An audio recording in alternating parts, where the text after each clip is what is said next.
Bueno, nosotros somos el equipo 6 de la sección 2 y vamos a presentar la práctica 2, circuito RL. Y bueno, yo soy Cristian Rodrigo Alcántara Sánchez. Mi nombre es César Javier Pichardo Ramos. Edgar Lozano. Objetivos. Analizar la respuesta en régimen permanente de un circuito RL conectado en serie. Para lo anterior es necesario alcanzar los siguientes objetivos específicos. Número 1. Confirmar experimentalmente el valor de la impedancia en un circuito RL. Número 2. Verificar las relaciones de tensión existentes entre la fuente de alimentación y los elementos pasivos. Número 3. Determinar el desfasamiento de ondas de los elementos pasivos respecto a la fuente de alimentación. Y el número 4. Realizar la medición de corriente eléctrica en el circuito y comprobarlo de manera analítica. Materiales y equipo a utilizar. 2 multímetros digitales. Resistor cerámico de 330 ohms a 10 watts. Osciloscopio. Puntas para osciloscopio con terminal de caimán. Fuente regulable de corriente alterna de 0 a 120 volts. Clavija y inductor de 125 henrys. Como marco teórico tenemos que la impedancia, que la representamos con Z, es una medida de oposición que presenta un circuito a una corriente cuando se aplica una tensión. La impedancia extiende el concepto de resistencia a los circuitos de corriente alterna, sea, y posee tanto magnitud como fase, a diferencia de la resistencia que solo tiene magnitud. Cuando un circuito es alimentado con corriente continua, su impedancia es igual a la resistencia, lo que puede ser interpretado como la impedancia con un ángulo de fase 0.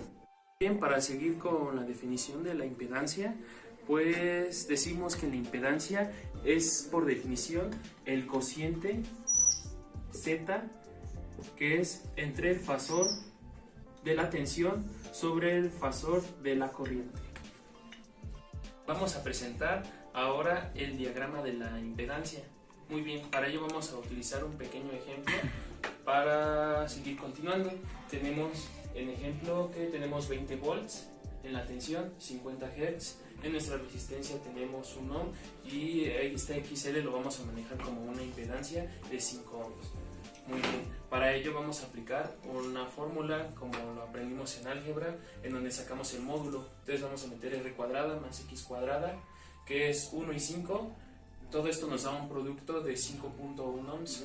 Y también para obtener nuestro argumento o nuestro ángulo, tenemos la tangente a la menos 1 de X sobre R, que nos da a 87.4 grados. También tenemos aquí la fórmula de I es igual a tensión sobre impedancia. Y pues muy bien, para explicarlo, va a ser como la ley de Ohm, en donde tenemos que la corriente es directamente proporcional a la tensión del conductor e inversamente proporcional a la impedancia. Entonces pues tenemos que en nuestro ángulo pues va a ser 0 y en el de abajo pues tenemos los 87.4 grados. Entonces aquí vamos a meter, como lo dice la fórmula, nuestra tensión de 20 volts y nuestra impedancia de 5.1 ohms. Tenemos 0 grados iniciales y nuestros 87.4 grados, lo cual si lo metemos a la calculadora nos da 39 amperes y menos 87.4 y nos da 87.4 grados. Entonces pues esto lo vamos a ver representado en nuestros ejes reales e imaginarios, en donde pues se ve que casi pues llega a los 90 grados. Y pues dice que la corriente se atrasa a la tensión y pues es de esperarse, pues ya que es la carga de un inductor. Muy bien, en cuanto a consideraciones teóricas también tenemos los fasores. Tenemos la representación, el dominio de la frecuencia y el dominio del tiempo. Aquí tenemos nuestro eje real y nuestro eje imaginario, en donde tenemos la resultante de la tensión y la corriente y nuestros ángulos. Tenemos representado rectangularmente como A, J, B. Muy bien. En esta tenemos nuestra onda senoidal, que es nuestras variaciones en el tiempo. Muy bien. Tenemos unas fórmulas importantes en el dominio del tiempo. Tenemos la de la tensión y la de la corriente. tenemos que la amplitud, ya sea el valor pico o el valor máximo, en la tensión por el coseno de la frecuencia y el periodo más menos el ángulo. Y pues muy bien, también tenemos lo mismo en la corriente, que se multiplica por el coseno por la frecuencia y el periodo más menos el ángulo. Inductor basado en bobina.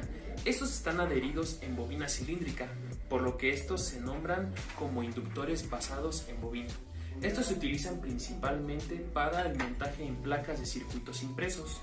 Consiste en dos tipos de cables, el conductor axial y el radial. El cable axial significa salidas de plomo desde ambos lados del núcleo para el montaje horizontal en la placa de PC. El cable radial significa salidas de plomo desde ambos lados del núcleo para el montaje vertical en la placa del circuito impreso. Núcleo de cerámica. Los inductores son referidos como inductores del núcleo de aire. Su objetivo principal es dar una forma para la bobina. En algunos casos también proporcionará la estructura para mantener las terminales en su lugar. La principal ventaja de estos inductores son pérdidas de núcleo, que son muy bajas, factor de alta calidad. Estos se utilizan principalmente en aplicaciones de alta frecuencia, donde se requieren valores bajos de inductancia. Inductor toroidal. Su disposición proporciona una pérdida mínima de flujo magnético que ayuda a evitar el acoplamiento de flujo magnético con otros dispositivos. Tiene alta eficiencia de transferencia de energía y altos valores de inductancia en aplicaciones de baja frecuencia. Estos inductores se utilizan principalmente en dispositivos médicos, reguladores de conmutación, aires acondicionados, refrigeradores, telecomunicaciones e instrumentos musicales, etc. Después de haber realizado el cálculo de las tensiones, las impedancias y la corriente, como manera de ejemplo, conectaremos el siguiente circuito y checaremos la corriente de este, al igual que checaremos el número que tiene la bobina, que es nuestro inductor. Una vez conectado el circuito, conectaremos como está en el circuito el canal 1 y el canal 2, teniendo de esta manera dos señales senoidales. Las acomodaremos de forma en que inicien desde el eje de referencia de las X para poder observar su desfasamiento. Una vez teniendo esto, obtendremos dos valores máximos y RMS y también todo lo que nos pide la tabla. En esta imagen se puede observar estos valores que, como anteriormente habíamos comentado, se pueden quitar o poner desde el botón de Measure y eligiéndolos con la perilla. Bueno, nuevamente conectaremos el circuito de la forma en la que está en la imagen, invirtiendo los lugares del inductor con el de la resistencia. Para así realizar el mismo procedimiento, conectamos el osciloscopio como se muestra en la imagen y observamos los parámetros que nos dan de un ciclo de las ondas senoidales. Bueno, continuando con el cálculo teórico del experimento que nosotros hicimos en el laboratorio, tenemos que sacar la corriente total de nuestro circuito, ¿no? Para obtener la corriente total de nuestro circuito necesitamos el valor máximo y la impedancia total. El valor máximo tenemos su fórmula y la impedancia total. Para la impedancia total nos vamos a enfocar primeramente en la parte de la impedancia. La impedancia consiste en una parte real y una parte imaginaria. En todo caso, la parte real sería un resistor y la parte imaginaria sería o un inductor o un capacitor, como aquí lo tenemos, XC o XL en todo caso. Para calcular la impedancia de la resistencia, nosotros tenemos que es R más JX, que sería igual a 300 más J0. Aquí tenemos el valor de la resistencia, pero no tenemos un número imaginario ya que tenemos resistencia. Si fuera una inductancia o una capacitancia tendríamos un valor aquí. Pero como no es el caso, entonces tenemos de nuestra forma rectangular 300 más J0 y de forma polar tenemos 330 cis de 0 grados. Para la capacitancia y la inductancia tenemos igual de la misma forma una parte real y una imaginaria. En todo caso nosotros en laboratorio checamos la resistencia por multímetro. Este multímetro nos arrojó que tenía 286 ohms. En todo caso necesitamos el valor de XL, que sería esta parte de aquí. Nosotros para sacar este valor de XL tenemos que remontarnos a la fórmula de la capacitancia, de la inductancia como reactancia de L, que sería la frecuencia, sería 2pi por la frecuencia. Nosotros manejamos 60 Hz de frecuencia, que es la estipulada para México. y nosotros tenemos la inductancia. Esta inductancia nos venía en nuestro componente y es de 100 microhertz, que sería a 0.1 Hz, lo cual nos entrega 37.69. Para esto ya tenemos nuestra forma rectangular, la parte de la resistencia que nosotros medimos y la parte de la inductancia que nosotros calculamos con estas fórmulas de aquí, que en forma polar sería 288 cis de 7.50 grados. Una vez teniendo estas dos impedancias, podemos hacer la impedancia total, que sería sumándolas. ¿Por qué? Porque nuestro circuito está en serie. Entonces tenemos que la impedancia total sería ZR más ZL, lo cual tenemos que nos arroja 616 más J 37.69 ohms, que esta sería la parte imaginaria, la real, de forma rectangular, y de forma polar tendríamos 617.15 cis de 3.5 grados de ohms. Entonces, continuando con la fórmula de la corriente total o de la corriente máxima, necesitamos tener este valor máximo. Este valor máximo nos lo va a dar el valor de RMS multiplicado por la raíz cuadrada de 2.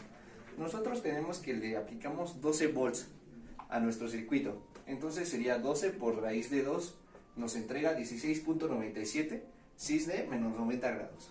Esto lo sustituimos en nuestra fórmula y nos va a arrojar, nosotros como corriente total o corriente máxima tenemos que 0.027 cis de menos 93.5 grados, como ya lo habíamos dicho, lo vamos a sustituir en esta fórmula.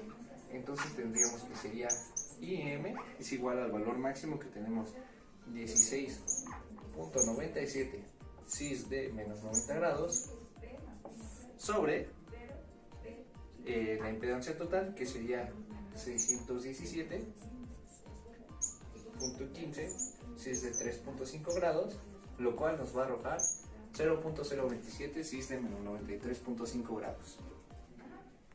Conclusiones. Gracias a la práctica pudimos comprobar la existencia de la impedancia en corriente alterna en tres elementos básicos: resistencias, inductores y capacitores, y pudimos ver cómo se comportaban estos elementos conectados en corriente alterna y cómo eran sus diferentes valores de impedancia de cada elemento, gracias al osciloscopio y algunas fórmulas que derivaron de la ley de Ohm aplicados en corriente alterna.